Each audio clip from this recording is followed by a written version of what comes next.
quelle mère ai-je été et quelle mère là je suis. Je me suis qualifiée de ça, d'être une mère mécanique. Prendre des rendez-vous, être à l'heure. Même d'ailleurs, je me suis coupé les cheveux pour que ce soit plus pratique.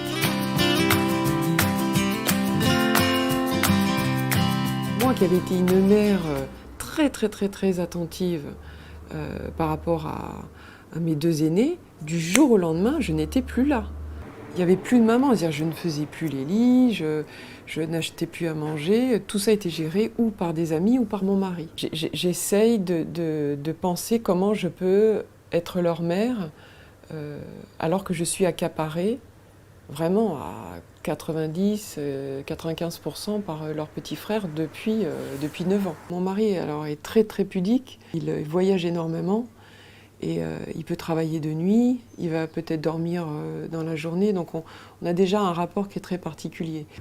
Et c'est vrai qu'à partir du moment où l'annonce a été faite, on s'est perdu. On s'est perdu l'un l'autre. J'ai enfourché mon vélo et je me suis mis à pédaler sans me rendre compte en fait de ce que je faisais par rapport à mon mari ou par rapport à mes aînés. Il fallait sauver un enfant. On a été en lien de façon très silencieuse. On a été très loyaux l'un envers l'autre. La maladie est quelque chose d'implacable.